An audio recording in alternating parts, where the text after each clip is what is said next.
Well hello guys, generally आज का topic है concentration of solution. It's a very important topic क्योंकि इसकी बेस्ड दो चार क्वेश्चन या न्यूमेरिकल्स आते हैं आपके एग्जामिनेशन में। तो आशा करता हूं कि आप इसे अच्छी तरीके से दिखेंगे। एक रिक्वेस्ट है, जब भी आप पढ़ने बैठे तो एक पेन और एक पेंसिल के साथ ही बैठें। जितना मैं पढ़ाऊं स्टेप बाय स्टेप आप लिखते रहिए, जिससे आपका रिवीजन होता रहेगा। जितना आपका अच्छा रिवीजन होगा उतने अच्छे नंबर से आप पास होगे अपने एग्जामिनेशन में या अपने टेस्ट में। So let's start. The amount of solute present in given amount, कहने का मतलब कंसंट्रेशन ऑफ सॉल्यूशन का मतलब ये होता है कितना सॉल्यूट प्रेजेंट है एक कितने अमाउंट में। आशा करता हूँ कि आपको समझ में आया हो। सॉल्यूशन के अंदर कितना सॉल्यूट का अमाउंट प्रेजेंट है उसी को कहते हैं concentration of solution. Then concentration of solution का एक फॉर्मूला है, इसे आपको अच्छी तरीके से याद करना होगा। अमाउंट ऑफ सॉल्यूट अपॉन में अमाउंट ऑफ सॉल्वेंट, या फिर और अमाउंट ऑफ सॉल्यूट और अमाउंट ऑफ सॉल्यूशन। ठीक है, आशा करता हूँ कि आपको अच्छे से समझ में आया हो मैं क्या कहना चाहता हूँ। सॉल्यूट का मतलब इसके पिछले वीडियो में मैंने अच्छी तरीके से बताया था, अभी भी एक बार वापस बता रहा हूँ। सॉल्यूट मतलब लेस क्वांटिटी, सॉल्यूट मतलब लार्ज क्वांटिटी। अगर आपने नहीं देखा है वो वाली वीडियो तो प्लीज़ जाके उसे अच्छी तरीके से देखिए। जब आपको वो अच्छी तरीके से समझ में आएगा तभी आप इसे अच्छे से कर पाओगे। ठीक है। Then the concentration of solution can be expressed as a mass by mass percentage or a mass by volume percentage। अब इसे देखो, जो भी कंसंट्रेशन ऑफ सॉल्यूशन है उसे एक्सप्रेस कर सकते हैं हम। कैसे एक्सप्रेस कर सकते हैं? मास परसेंटेज या मास ऑफ वॉल्यूम परसेंटेज। मुझे पता है आपको समझ में नहीं आया होगा। देखो कुछ नहीं है, ये जनरली एक फॉर्मूला है। क्या है? एक फॉर्मूला है, आपको यही पढ़ना है अच्छी तरीके से। आपके एग्जामिनेशन में क्वेश्चन पूछेगा कि मुझे बताओ भाई, दे देगा सॉल्यूट इतना, सॉल्यूट इतना, और मुझे मास बाई मास परसेंटेज बताओ या मास बाई वॉल्यूम परसेंटेज बताओ सॉल्यूशन का। आशा करता हूँ कि आपको समझ में आ रहा हो। बहुत ही ईजी है अच्छी तरीके से अगर आप समझते हो तो। ठीक है। अब mass by mass percentage of solution का ये फॉर्मूला है, मास ऑफ सॉल्यूट अपॉन में मास ऑफ सॉल्यूशन इनटू 100। देखो परसेंटेज है इनटू 100 करना पड़ेगा आपको। Mass by volume percentage of a solution, तो इसका फॉर्मूला क्या है? Is equal to mass of solid upon volume of solution into 100। देखो जब भी कोई भी क्वेश्चन पूछा गया आपके इसके रिलेटेड तो पहले आपको ये फॉर्मूला लिखना पड़ेगा। अगेन बोल रहा हूँ। अच्छा, मैं क्वेश्चन के हिसाब से आपको बता देता हूँ एग्जाम्पल के थ्रू कि कैसे क्या करना है। पहले आप इसे दोनों को पढ़ लेना अच्छी तरीके से। देन आता है अपना एक बेस्ट एग्जाम्पल जिसे आप अच्छी तरीके से समझ पाएँ। और हाँ, ये आपकी बुक का ही है, मैंने कहीं बाहर से नहीं लिया है। ठीक है। बोल क्या रहा है क्वेश्चन, पहले पढ़ लेते हैं। A solution contains 40 gram of common salt. एक सॉल्यूशन है जिसके अंदर 40 ग्राम्स ऑफ सॉल्यूशन है। कौन सा है? सॉल्ट है, सॉल्ट है। ठीक है, सॉल्ट है। इन 320 of water, call 320 of water. देखो एक सॉल्यूशन हमने बनाया।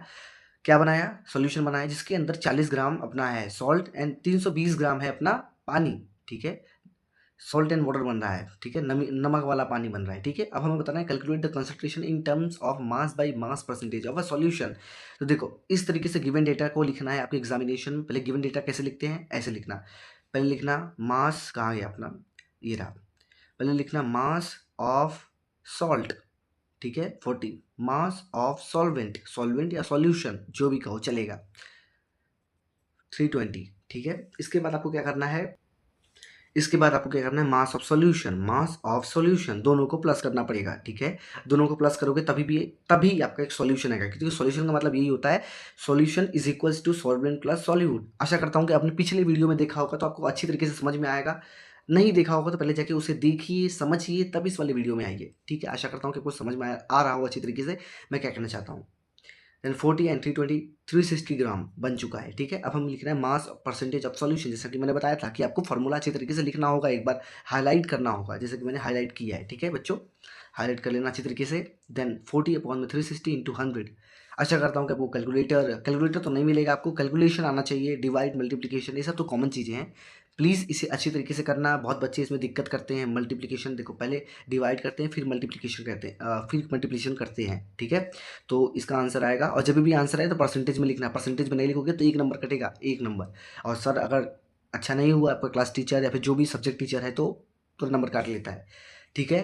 आशा करता हूँ कि आपको समझ में आया हो। और मैं आपको एक और क्वेश्चन देना चाहता हूँ अपनी तरफ से। ठीक है, अपनी तरफ से एक और क्वेश्चन देना चाहता हूँ कि अपने नोटबुक में एक बार प्रैक्टिस करना और कमेंट सेक्शन में जरूर बताना इसका आंसर कितना आया। ठीक है। सेम टू सेम वैसा ही प्रोसीजर है, बस खाली वैल्यू पुट करना है। ठीक है। और solution contains 90 gram of common salt in 320 of a water. 90 ग्राम, 90 ग्राम का एक सॉल्ट है और 320 ग्राम का वाटर है। Calculate the concentration in terms of mass by mass percentage of solution and इसे आपको स्टेप बाय स्टेप करना है अपने नोटबुक में, प्लीज़ करते रहना। और जो इसका आंसर आया, जैसे मैंने किया है इससे पिछले वाले क्वेश्चन में, स्टेप बाय स्टेप ऐसे करना। इसका जो भी आंसर आया तो प्लीज़ मुझे बताना, ठीक है। आशा करता हूँ कि आपको समझ में आया हो मैं क्या कहना चाहता हूँ। एंड दूसरा टॉपिक पे हम चलते हैं अब। देन दूसरा टॉपिक है फिजिकल एंड केमिकल चेंजेस। अब देखो हम पढ़ेंगे फिजिकल एंड केमिकल चेंजेस क्या क्या होते हैं जब हम ये सब काम करते हैं सॉल्यूशन के अंदर। फिजिकली क्या चेंज होता है एंड केमिकली क्या चेंज होता है। देखो ये डिफरेंस बिटवीन पूछ सकता है आपके टेस्ट में। मैं आपको एक रिक्वेस्ट करना चाहता हूँ कि देखो एक्सरसाइज के क्वेश्चन सारे इंपॉर्टेंट नहीं होते, एक ही दो इंपॉर्टेंट होते हैं। तो सबसे पहली बात ये कि आप अच्छी तरीके से सब कुछ पढ़िए, अच्छी तरीके से सब कुछ पढ़िए। आपको क्लास 10 में भी ऐसा ही करना है। मैं एक टिप देना चाहता हूँ आपको। अगर आप अच्छी तरीके से नहीं पढ़ रहे हो तो बहुत दिक्कत हो सकता है। साइंस में, सोशल साइंस में दो चीज़ें इंपॉर्टेंट होती है। स्टेप बाय स्टेप हर एक चीज़ पढ़ना पड़ता है, हर एक चीज़ आप नहीं पढ़ोगे तो आपके लिए बहुत बेकार हो सकता है। स्टेप बाय स्टेप पढ़िए, हर एक चीज़ पढ़िए, कुछ भी इंपॉर्टेंट नहीं होता है। क्लास 9th क्लास 10th में साइंस में, सोशल साइंस में, ठीक है। देखो मैथ्स का अलग सीन होता है, मैथ्स में भी ऐसा ही होता है। बट मैथ्स में क्या होता है, एक बार कॉन्सेप्ट क्लियर हो गया तो आप फॉर्मूला लगा के आंसर ला देते हो। बट सोशल साइंस में एंड साइंस में ऐसा नहीं होता है। इसे हर एक चीज़ पढ़ना होगा अच्छी तरीके से। आपको समझिए, पढ़िए। देखो रटने से कुछ नहीं होता, जितना हो सके रिवीजन कीजिए। Revision is the most important thing for you. If you are not revisioning time to time, that's a very bad for you. So that time to time revision is the most important thing. So come to the point everybody please. Physical change का मतलब क्या होता है, changes that do not result in the production of a new substance. देखो इसका मतलब यही है कि जो भी रिजल्ट आएगा प्रोडक्शन में एक न्यू सब्सटेंस में, कोई भी रिजल्ट में चेंजेस ना आए, ठीक है। एक बार वापस, जो भी प्रोडक्शन होगा एक न्यू सब्सटेंस का, जो भी प्रोडक्शन होगा एक न्यू सब्सटेंस का, उसमें कोई भी चेंजेस, रिजल्ट में कोई भी चेंजेस ना आए, ठीक है। सेम टू सेम रहे। जैसे कि एग्जांपल देना चाहता हूँ, if you melt a block of ice you still have H2O at end of the change. कहने का अर्थ ये कि एक आइस क्यूब था, आइस क्यूब क्या था, आइस क्यूब बर्फ था। बर्फ को जैसे कि हमने मेल्ट किया, उसमें हमने हीट दिया, मतलब टेम्परेचर दिया, तो पानी बन गया। तो पानी बन गया हैज़ अ रिजल्ट। रिजल्ट में क्या मिला, हमें पानी मिला। तो हम ये बोल सकते हैं कि जो भी रिजल्ट था, रिजल्ट नहीं चेंज हुआ, खाली वो मेल्ट होके दूसरा बन गया, ठीक है, पानी बन गया। दूसरा एग्जाम्पल है, if you break a bottle you still have a glass, ठीक है। कहने का अर्थ ये, एक न्यू जो भी प्रोडक्शन होगा कोई एक सब्सटेंस का, रिजल्ट नहीं देगा अच्छी तरीके से वो, ठीक है। आशा करता हूँ कि आपको समझ में आया हो। एग्जाम्पल है melting, freezing, breaking, crushing, cutting. दूसरा है केमिकल चेंजेस। केमिकल चेंजेस में क्या आता है, देखो changes that result in the production of another substance. कहने का अर्थ ये, जब भी प्रोडक्शन ऑफ अनदर सब्सटेंस हो, जब भी किसी अलग सब्सटेंस को हम प्रोडक्ट करेंगे, बनाएंगे, प्रोडक्शन में लेंगे, तो उसके रिजल्ट में चेंज आएगा, ठीक है। सिंपल सी बात है, उसमें रिजल्ट में, प्रोडक्शन ऑफ अ सब्सटेंस में, उसमें रिजल्ट में चेंज नहीं होता। इस रिजल्ट में चेंज होता है another production of a substance में, ठीक है। हैज द केस ऑफ एंटेमनन leaves a change in a colour in due to the indicates a chemical change.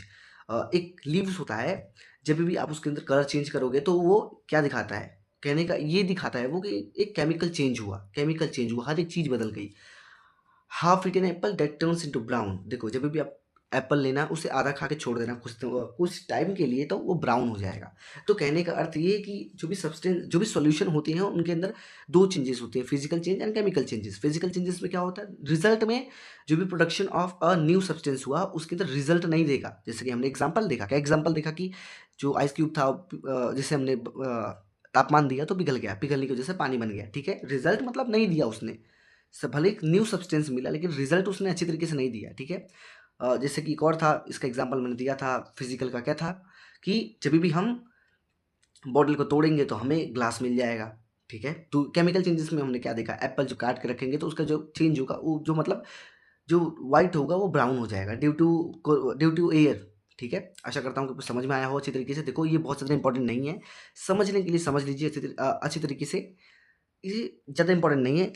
इस पूरे चैप्टर में खाली इंपॉर्टेंट था सॉल्यूशन, स्टेट्स ऑफ मैटर के अंदर क्या क्या चेंजेस होते हैं सॉल्यूशन के अंदर, वो चीज़ें, एंड प्योर सब्सटेंस, मिक्सचर, ये सब देखिए आप, बेसिक नॉलेज है, ये पूरी बेसिक नॉलेज है। बेसिक नॉलेज की तरह इसे सीखिए, क्योंकि ये क्लास 10th में इंपॉर्टेंट है, क्लास 11th में साइंस में इंपॉर्टेंट है, क्लास 12th में साइंस में इंपॉर्टेंट है। छोटी छोटी चीज़ें अच्छी तरीके से पढ़िए, जिससे आपका जो होगा बेसिक स्ट्रांग होगा। देखिए आप साइंस पढ़ रहे हैं इसलिए, क्योंकि देखिए जब आप साइंस पढ़ रहे हैं तो ये सोच के पढ़िए कि मुझे आगे चल के पढ़ना है 11th 12th में साइंस के लिए, ना कि पास होने के लिए। देखो पास होने के लिए सब पास हो सकते हैं, अच्छे नंबर के लिए पढ़ो, अपने नॉलेज के लिए पढ़ो, ठीक है, आशा करता हूँ आपको हर एक चीज़ समझ में आया हो। कोई भी दिक्कत हो तो प्लीज़ कमेंट सेक्शन में ज़रूर पूछना, लाइक करना, शेयर करना, सब्सक्राइब करना, अपने फ्रेंड्स को ज़रूर भेजना। ये मत सोचना कि मैं अकेले के लिए पढ़ूँ, मेरा अकेले के लिए नंबर आए, सबको पास कराओ। जितना आप दूसरों के बारे में अच्छा सोचोगे, आपके साथ भी अच्छा ही होगा। आशा करता हूँ आपको हर एक चीज़ समझ में आया हो। मिलते हैं नेक्स्ट वीडियो में।